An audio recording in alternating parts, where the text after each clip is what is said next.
প্রিয় দর্শক, আসসালামু আলাইকুম। দর্শক, আপনাদের প্রীতি শুভেচ্ছা জানিয়ে শুরু করছি আমাদের আজকের প্রতিবেদন। তো দর্শক, দেখতেই পাচ্ছেন আমাদের সামনে এক আপু দাঁড়িয়ে আছে। আমরা তার গল্পটা শুনবো, জানবো আপু কেন আমাদের ইটের মাঝে আসলেন, তিনি কি বলতে চান। আপু আসসালামু আলাইকুম, ওয়ালাইকুম সালাম ভাইয়া। কেমন আছেন? ইনশাআল্লাহ ভালো আছি। নাম কি আপনার? নেই, মিম, খুব সুন্দর নাম। মিম আপা, ইউটিউবে কেন আসলেন? এই যে আসছি, বাবা-মা নাই, মা-বাবার কাছে মানুষ, কষ্ট করে আসছি।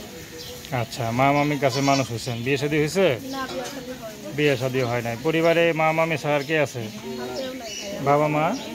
না, বাবা-মা নাই, মা-বাবার দুইটা পোলা আছে। মাটির কাজ করে তো রাস্তার কাজ, এই জন্য আসছে না, কষ্ট করে। কে মাটির কাজ করে? মা-বাবা নাই।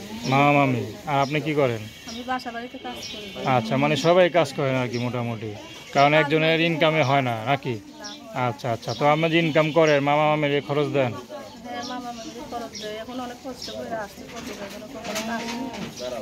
আচ্ছা, বিয়ে শাদীর জন্য আছেন না সহযোগিতার জন্য আসছেন? ভাইয়া, বিয়ে-শাদীর জন্যই আসছি।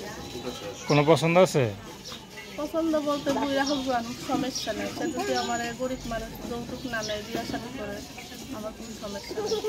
আচ্ছা, তো পড়াশোনা কত করছেন, করতে না পারছেন? ভাইয়া, পড়াশোনা করবার পারি না। পড়াশোনা হয় না। না ভাইয়া। থাকেন মা মামির কাছে, তারাও গরিব, তো তাদের তো ছেলে মেয়ে আছে না? হ্যাঁ, দুইটা ছেলে আছে। আচ্ছা, তো আপনি মনে করেন যে কষ্ট করতে করতে বড় হয়েছেন, তো এখন মনে করেন যদি কষ্টের কোনো পরিবারে কোনো ছেলের সাথে, গরিব ছেলের সাথে বিয়ে হয়, আপনি নিজেকে মানায় সংসারে সব কাজ একা একা করতে পারবেন? হ্যাঁ, ইনশাল্লাহ ভালোবাসা দিয়ে আমি সংসার আরো গুছায় রাখতে পারবো। আচ্ছা, তো এখন তো মনে করেন মা মামি পরে তো বাবা মা তো নাই, যেহেতু মা মামি সব, তো মা মামি পরে তো মনে হয় স্বামী সব কিছু হবে আপনার নাকি? আমি সব কিছু হয়েছি। তো সেই স্বামী যদি কালো হয় তার আবার ছেড়ে যাবেন না তো? না না, আমি কালো হইলেও তাহলে আলহামদুলিল্লাহ, সে আমার ভাগ্য আসছে, আমি তাকে সারা জীবন ভালোবেসে রাখবো। আচ্ছা, তো আপনার সাথে কীভাবে যোগাযোগ করবে? এই যে মোবাইল নাম্বার কি বলতে পারেন? না ভাইয়া। নাম্বার আমি বলে দেবো। আচ্ছা, নাম কি বললেন?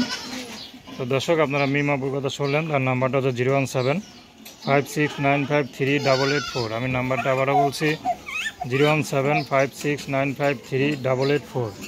তো প্রেম ভালোবাসা, সাহায্য সহযোগিতা, বিয়ে শাদী করা একান্ত আপনাদের ব্যক্তিগত ব্যাপার। আসুন আমরা 5 ওয়াক্ত নামাজ পড়ি, সর্বদা দেশের সেবা করি।